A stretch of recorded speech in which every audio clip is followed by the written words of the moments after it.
Chapter 2. Market. Go on, kid. Jump! Barclay hissed the words under his breath. His arms stretched above his head, and had been for an eternity, it felt like.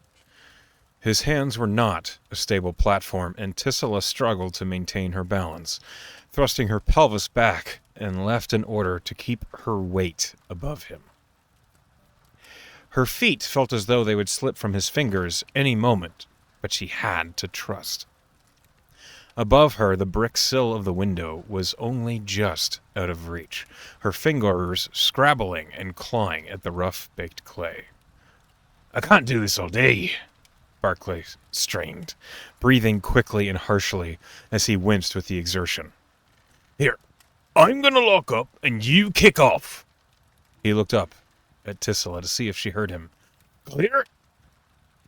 Stubbornly, Tisila glared at the window just out of reach before looking down and nodding.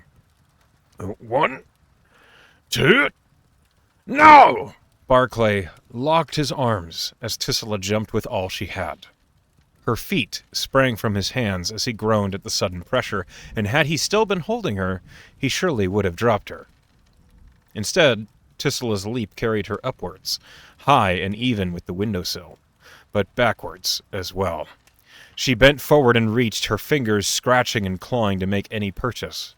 A sharp glint of pain, as her fingernails bent backwards, shot her heart into her stomach. As she knew, no grip was to be had. Her stomach rose into her throat at the sensation of a free fall, and as the merciless walls of the alley looked down at her in her descent, she opened her mouth to scream, fear hurtling upwards from her core. Her eyes opened just as she felt the cold ground meet her, and she was looking up into an unfamiliar face. The dream didn't wash away instantly, and she blinked to recognize Barclay, but he was nowhere to be seen. A different man looked down at her. From an angle, it seemed, so he must have been short. His hair was dark, with pale skin and smiling brown eyes. Morning, new blood. He patted her on the cheek, as if to rattle the sleep away, and she reached up to swat his hand away. He had already withdrawn, leaving her to bat at the air, and she sat up. She still wore her traveling clothes from yesterday. She smelled the musk of sweat and dust on her person, and she wrinkled her nose at it.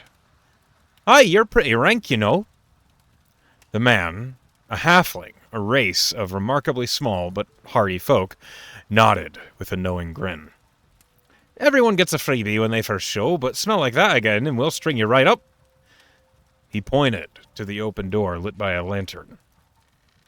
Tisila realized the room was full of other people waking. Some already dressed and gathering their tools, others quietly talking. All of them had similar cloaks to what she wore, and many of them occasionally glanced in her direction. A rumbling voice from a bed a few over suddenly rang towards Tisila and the halfling. Nothing wrong with a bit of dust in the air, you know. A hearty dwarf, his face nearly hidden behind the dense bush of coal-black hair, seemed to be peering their way. His eyes were a light brown, and they shone in the lantern light as flecks of glowing amber, even if the rest of his face was hidden by the tangle of his beard and mustache. Bit of dirt keeps you grounded. Reminds me of home, you know. The halfling turned to look at the dwarf.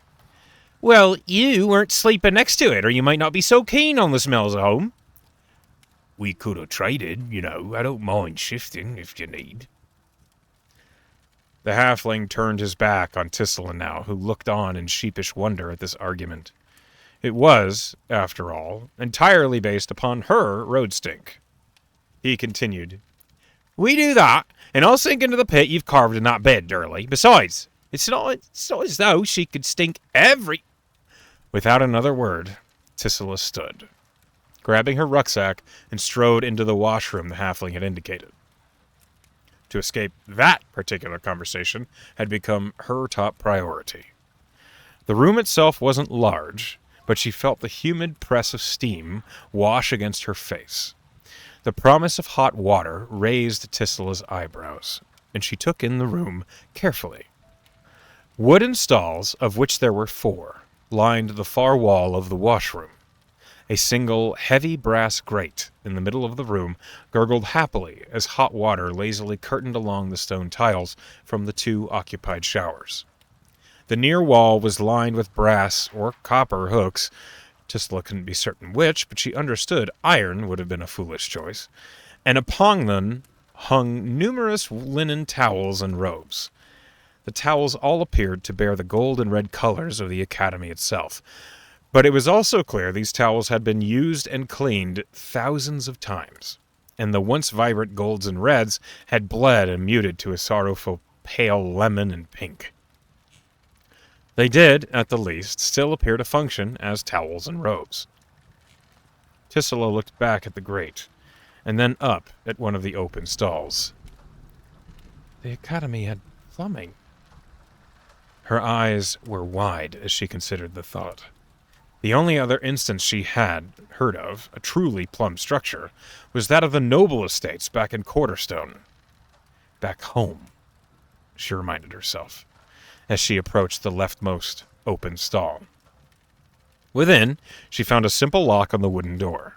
The stall itself had a small brass tap set above a large wooden basin. Atop the basin sat a stack of soapstones, smelling strongly of flowers and citrus. Tisila thoroughly cleaned herself, only emerging after every last fleck of soil was out of her hair, and her skin shone pink from the scrubbing she had given it. She had left her traveling clothes in the stall itself, soaked and soiled, and as she opened the door dressed in well-worn but clean linen trousers and shirt, the halfling was waiting at the door. "Leave your dirty shite. The golems will handle it."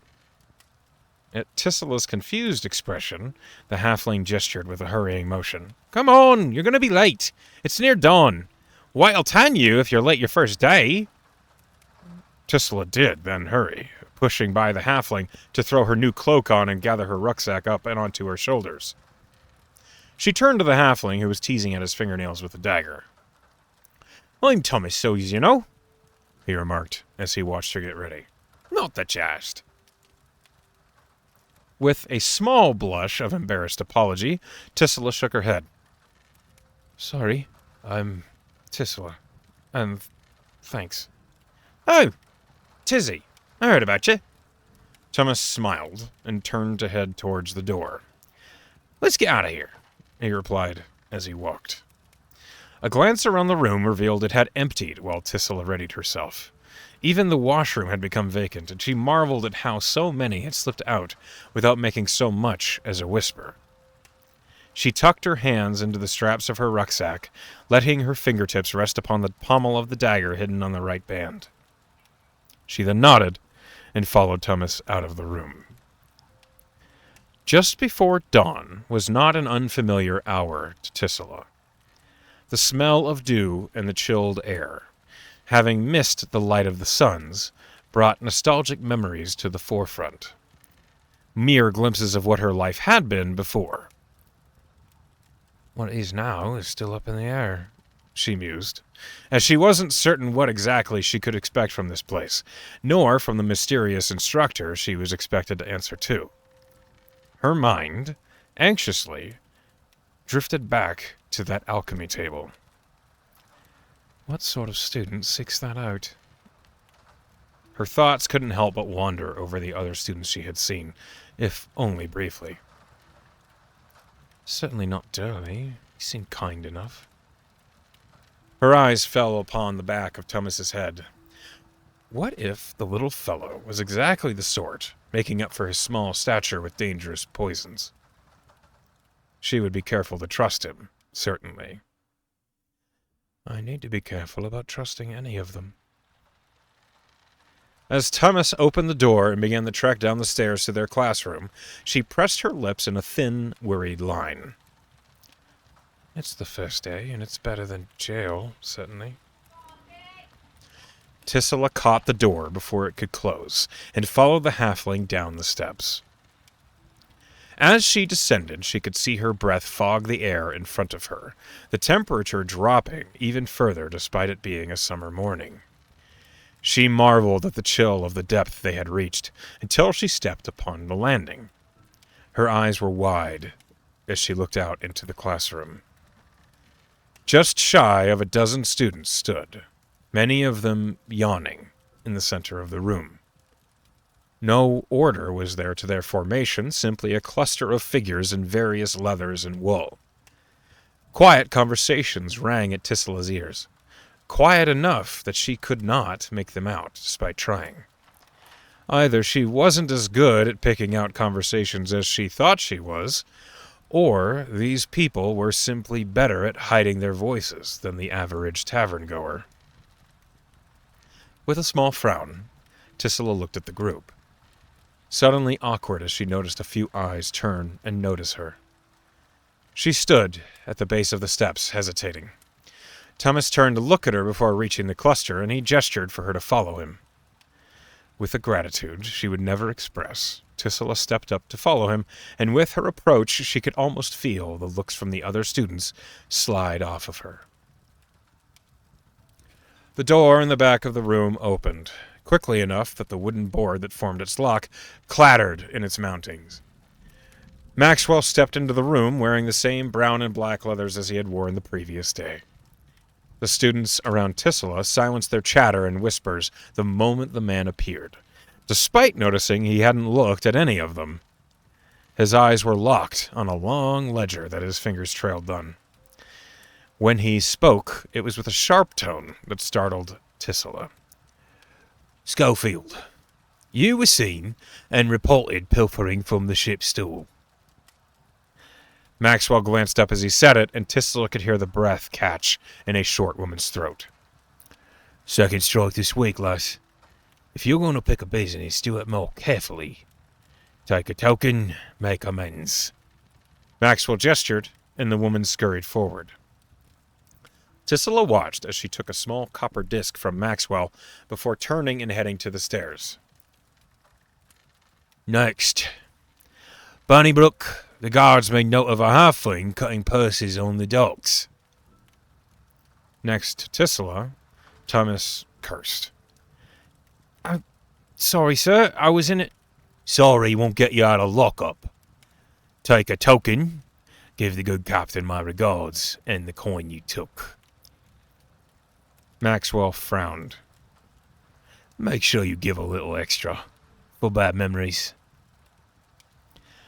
Thomas turned and supplied Tisila with a sheepish frown and a shrug, before stepping forward to collect a copper disc for himself and leaving. Right. Ironbreaker, should you decide to enter a business after hours, a lockpick is recommended. Not your warhammer.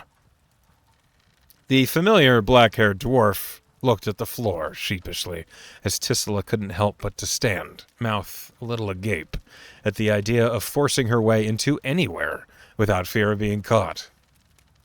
The morning proceeded in much the same fashion. It seemed as though every member of Maxwell's rogue class had been caught, seen, or found out in their efforts to thieve or spy.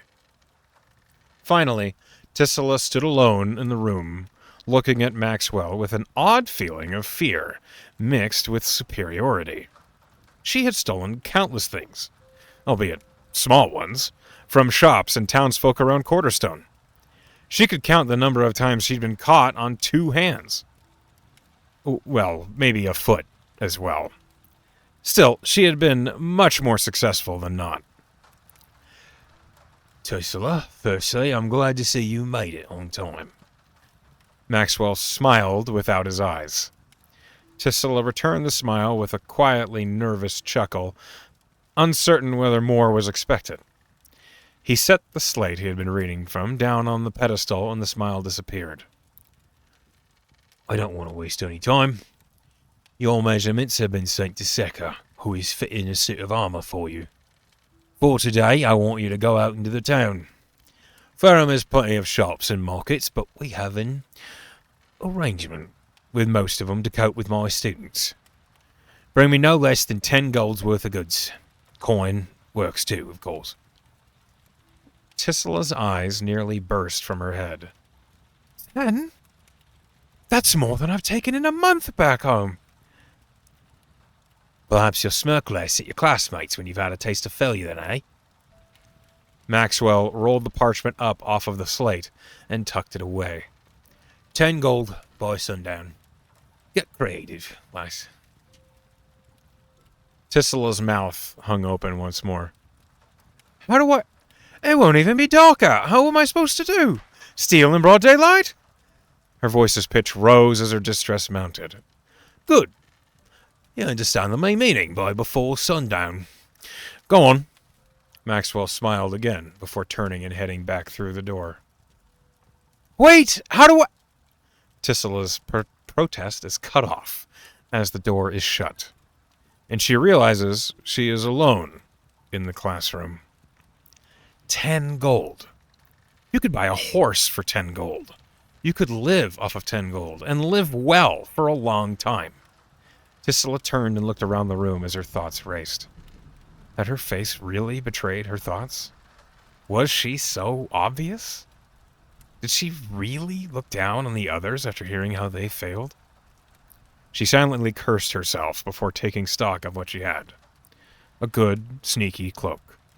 Some useful supplies for renting a building, including oil, lockpicks, and prying tools.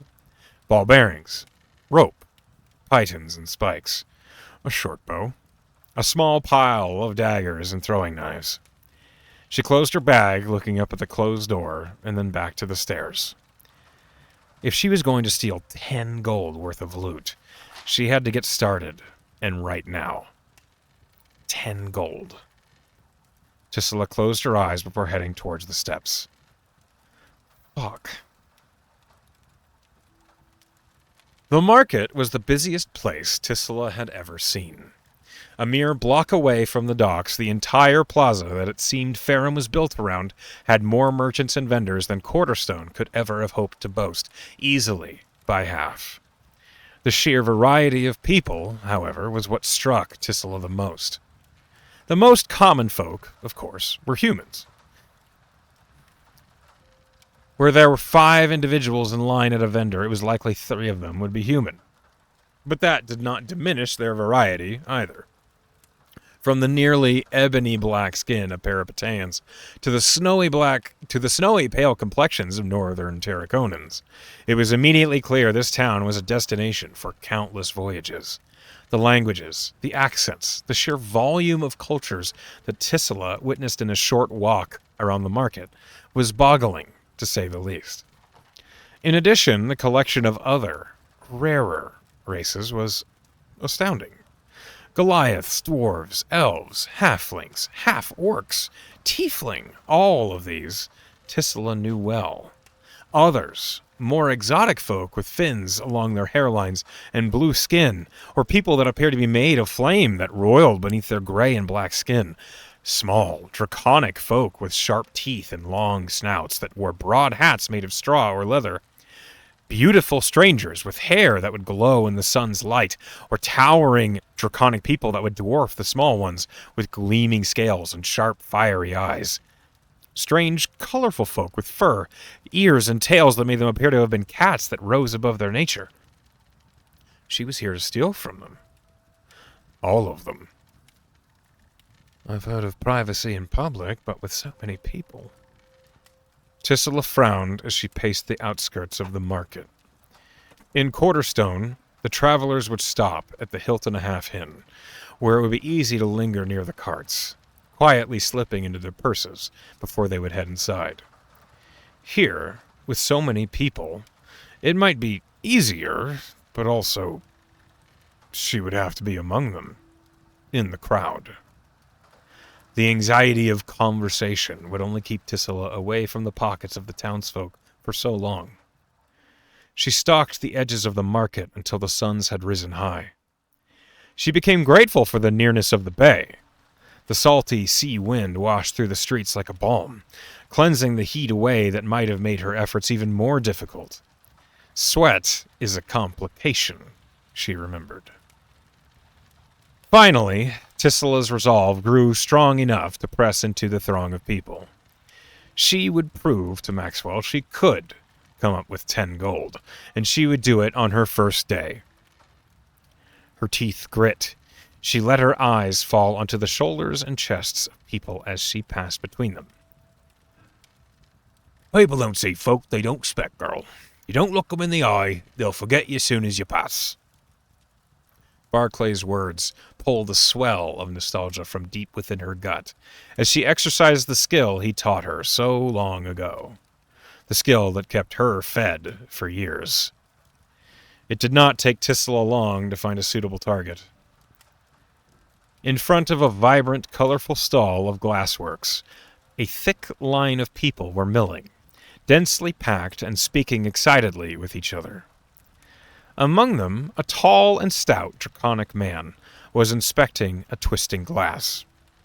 Urn? Vial? Tisila didn't know, but his attention was entirely swallowed by the work of art. Working her body close to the man's dagger, she knew she had to work fast, and the old practice didn't disappoint. The small sax dagger in Tisila's right hand, a single-bladed work of steel that she admired for its sharpness, grazed the stout leather pouch hanging from the man's belt. With a deft, comfortable motion, Tisila slipped her fingers into the new entrance she had made, tips closing on the cold metal of coins, and withdrew them as quickly as she dared. The dagger slid into her sleeve as the coins she pilfered fell into her pocket. She did not hear the man's voice raise, nor did she hear any alarm at all as she slid her way through the crowd away from the stall.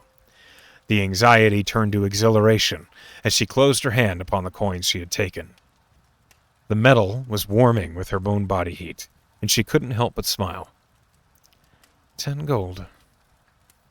Easy as Tindra's tits, Maxwell. One by one, Tisila ducked into the crowd of the market, performing the art of the cut purse as smooth as she ever had at home. But with the tools of a professional thief in her hands, the work that once kept her fed became a task that she relished. The spike of adrenaline and exhilaration with each collected coin spreading a small smile across her lips that had not been there for months. After a few hours of work, the market slowed its business, and Tisila noticed a few of her targets had definitely noticed the subtle slash in their purse. The amount she had taken could easily have been blamed upon forgetfulness or miscounting, but the deft cut in the purse was, well, unmistakable. The fruit of her efforts heavy in her pocket, Tisila vanished from the plaza to find a place to regroup and count. As she rounded a corner between alleys, she suddenly felt a firm, armored grip on her shoulder. It was rare that someone might be undetectable for Tisila, and the fact that this hand was clearly gauntleted set her gut into a plummet. Before she could turn to look, an older, wizened voice rang out. "Hold there, lass. I don't think I know you." Whipping around quickly, Tisila turned to face the man who'd stopped her. Adorned in muted gray steel armor and a helm with an open visor, it was clearly a guardsman. An old one. His face was weathered and seasoned, the white of his mustache and beard broken apart by a crosshatch of scars across his cheek. A small black pipe that seemed quite at home at the corner of his mouth trickled smoke into the air lazily, but Tisila could not ignore the piercing intensity of the old guard's eyes. Sharp and icy blue, they took in the details of Tisila within moments. A stark contrast from Captain Black, this guardsman didn't look at Tisila with any anger or malice, just curiosity. Somehow, that scared her more. With a gruff chuckle, the man let his hand go from Tisila's shoulder, pulling back into an open gesture of friendly intent. "A new Marigard pup, I see. The old Black Hound made a mention of you, lass. I bet we'll be seeing more and more of you. Well, more of each other, as the days pass." The guard winked, and with a face so accustomed to smiling, it did manage to put Tisila at ease. For a moment. Tisila didn't know what to say. Black Hound? Is that Maxwell? She looked into the alley the man was standing in. It wasn't much. Clearly the in-between that slips beyond the notice of a traveler. A few water-stained doors to various businesses, a collection of barrels that likely once held valuables or trade goods, and an old, clearly derelict cart were all that the alley had to its name. Noticing her gaze, the guard looked down the alley as well behind himself. Another soft chuckle, sounding sheepish. Well, it might not look like much, but this might just be my favorite little corner of the town. If you need me, and if I'm not walking my rounds, I'll likely be around here.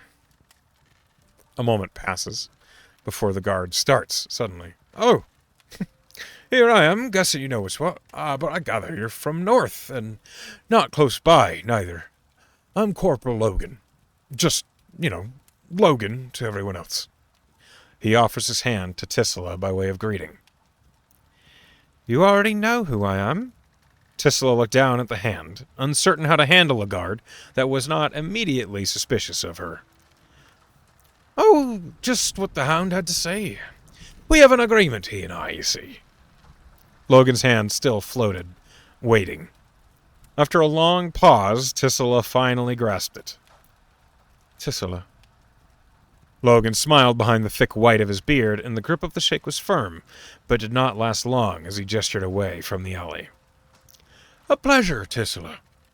Aye, he neglected the name, but he gave me some of you. He might have guessed, but the city guard here in Ferrum works alongside the old black hound and his pups. Good training for my boys, you see. Logan leans in a little closer, and Tisila immediately smelled the hazelnut and salt on his breath. But you best stay wide and clear of the watchman. He tapped the badge on his armor, a depiction of an anvil. My boys in the city guard will take care of you, even help you stay out of trouble when the old hound sicks his pups on the unknowing folk in the square. But the watchmen won't. They just want numbers, girl. So you stay away from the soldierly kind with the red badges, eh? Numbers. Tisila knew the kind well. The sort of guard who worked by the letter of the law, and only the worst letters at that. She gave Corporal Logan another long look. The gold guard wasn't imposing. He was only a few inches taller than Tisila herself. It wasn't his physical presence that put her on edge. It was what was missing. Most guards would walk about, halberd in hand, out in the open and obvious to everyone in the city who they were. Corporal Logan was, well, hidden. This alley was out of the way, at the least a few turns off of the main street, and she could reliably find him here? Why tell me all this? Tisila finally asked. Logan had finally begun the tedious, meditative process of packing more pipeweed into his pipe. Why not? You want the best chance of success, don't you? Well, yes, but you don't know me. What if I was dangerous? Logan chuckled. Then I guess I'll be writing to old Captain Black, won't I? The color drained from Tisila's face. No, girl, that was a joke. That son of a bitch will not be here. How do you know him? Tisila hissed, suddenly very aware of the publicity of their conversation. Logan raised a placating hand as he shook his head. Girl, I've been doing this a long time. The old hound and I have seen many a little pup come into this town only to gather their fresh supplies from the academy and Scarper back to the life they left. I'd be willing to bet you had the same thought yourself, eh? Tisila did not respond, though her gaze did drop from Logan's. Aye, and you won't be the last. You have a new chance here, what with the amnesty clause and all that. I'd also be willing to bet you won't be stupid enough to throw that chance away, would you? Logan's eyes crinkled in a friendly smile as the pipe flared to life. Tisila blinked. Amnesty clause? What? Logan's eyes narrowed. Don't play me for a fool, girl. No, I don't know what that is. The old guard tapped the loose ashes from the bowl of the pipe as he inspected Tisila's face. Finally, with a small sigh, he resumed puffing. Between the small clouds of smoke billowing outwards, he chuckled again. Right. I suppose the workins and rumours ain't so common up north. The amnesty clause, so's they call it. A student at the Maryguard trains for a year before they take an exam administered to 'em by their instructor. The old hound'll have something for you, to be sure, so long as you're still here by then. You pass the exam, the Maryguard Academy awards you your badge of training. Once that happens, the Maryguard Mercenary Company can hire you. You take the job, you take the oath. You fall under the amnesty clause. I'm no scribe nor diplomat, but so far as I know, the Maryguard Mercenary Academy and Company ain't loyal to any nation. The hands ain't tied to nobody, and as you work with them, all your crimes and connections are forgiven. Within reason, I expect. Tisila was reeling. Forgiven? She looked at Logan intensely, but she didn't really believe he'd waste that much breath on such an elaborate lie or trick. A year. 1 year, and she'll get training from Maxwell. She already had gotten better equipment than she'd ever seen in her life, and she would have a place to sleep every night. She'd be fed every day. Tisila suddenly realized with the intensity of yesterday and the trip, her morning and her afternoon, she had completely neglected herself. Her stomach roared to life, reminding her of the scarce meals she'd had while traveling, and she leaned against the wall, holding her gut. She let out a breath as the thoughts of her own future were unbridled with optimism, and then clashed against her own self-derisions for neglecting her body. She'd gone many days without eating before, but this was the first time it had been due to her own neglect. Barclay would have hollered her ears off. "Hey, girl, you all right?" Corporal Logan had stepped in front of her as she had fallen against the wall, his face a new mask of concern. "Yeah, I'm really hungry." Tisila's voice was small, as if admitting the truth was foolish. I bet you are. Come on, let's get you fed."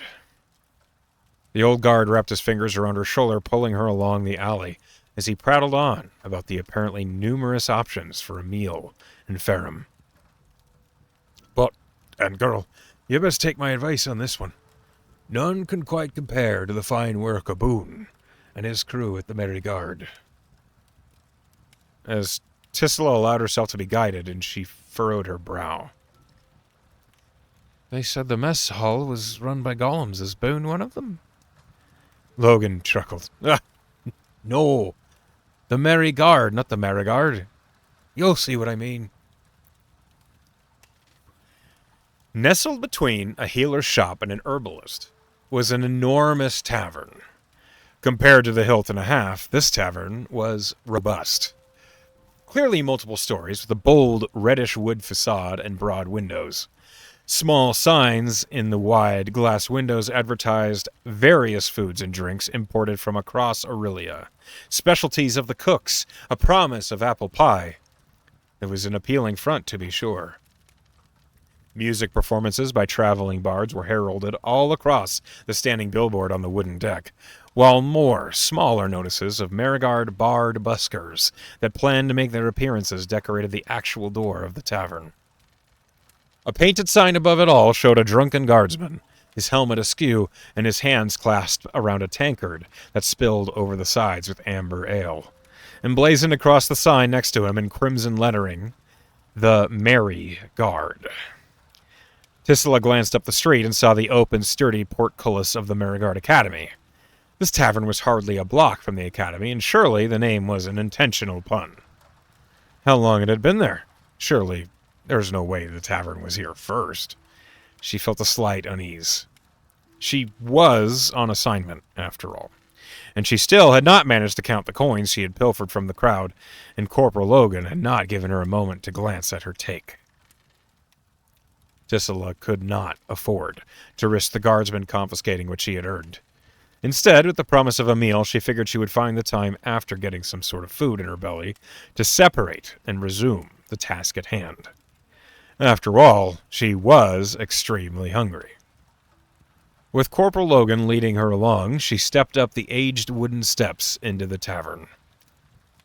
Once she crossed the threshold, the smell of garlic, turkey, potatoes, and mead filled her senses. The maelstrom of her stomach grew louder and louder as the promise of food came closer and closer. And Tisila could not help but begin to focus on where those smells might have been coming from, rather than who might be looking for her. The sounds of warm, rich music come from the far side of the tavern as a pair of bards, or perhaps simply musicians, but with this many mercenaries around, who knows, sat atop the wide stage and played harmoniously on a cello and a horn of some kind. The music was upbeat and folksy, and Tisila felt her own feet move in the rhythm of it as she walked after Logan. The guardsman seemed to have a location in mind. He strode through the tavern with many nods and greetings to patrons and staff alike. It was clear to Tisila he was a regular, and a welcomed one at that. From what she could tell, everyone he did greet genuinely seemed pleased he was there. Logan sat at the long table in the middle of the commons. The table was massive, appearing to once have been a grand oak that someone had taken a slice from lengthwise. It nearly ran the full length of the tavern, with benches that could only dream to stretch the full span of the thing. He gestured for Tisila to sit next to him as he removed his helmet, the shock of white hair, short and bristling, with scars over his right eye. "Ah, the best seats in the house. Come, lass, sit down and speak. Your lunch is my treat, as I welcome you to my fine town." As Tisila did as he asked, slipping onto the bench next to him, she still found her eyes wandering, for the source of the smells mostly, but she inevitably saw a few other patrons that were clearly Merigard. Some were students, wearing armor and carrying weapons of the same quality she had seen in the selections room. Others, though, they wore the badges and seals that carried the Merigard symbol, a golden M that would blend into a rose on a red field. They wore other armor. Some were clearly magical in nature, evidence that they had won those treasures out on their missions, or had purchased them themselves with their own earnings. Many were truly astonishing in appearance, and to Tisila's eyes it was as though she was gazing upon entire fortunes, worn every day. She had seen adventurers and mercenaries that were successful before, but there were so many. She was on that road, too.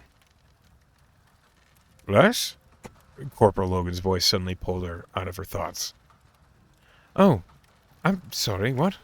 Tisila looked around to Logan, but she became suddenly aware a parchment with various options was being offered to her by another dwarf. This dwarf was clearly female, with auburn hair and a kind face, and was, by far, the most buxom dwarf Tisila had ever seen. Her name was emblazoned across a small wooden badge across her blouse, which was clearly struggling underneath the corset the dwarf wore. Rockworth, it said. "Oh, no worries, dear." The dwarven waitress was impossibly cheery. "Take a look at what we have, or you could always go with what our old dear lawman would get you." Tisila looked at the menu, which had so many different choices, and Logan pushed it back to the dwarven waitress. "She'll have the special, of course. It's the season, eh? There's some of the merry mead for both." Rockworth smiled at Tisila as she took back the menu and began making her way back to the kitchens. Tisila could not tell if the smile was genuine or not, a thing she is normally quite adept at. Perhaps Rockworth genuinely was enjoying her labors here, or was just that adept at pretending. Either way, Tisila leaned away from the table with a slow breath outwards, trying to take in all the information, a step at a time. It had been a lot. "You'll love the special, lass. It's the best this time of year. You'll remember it for the rest of your days, mark my words." Logan pulled a pipe from his armor, rolling it around between his fingertips as he appraised Tisila's vexed appearance. Tisila did not reply. She instead resumed peering over at the other mercenaries within the tavern, the ones that clearly had found some success. "Who are they?"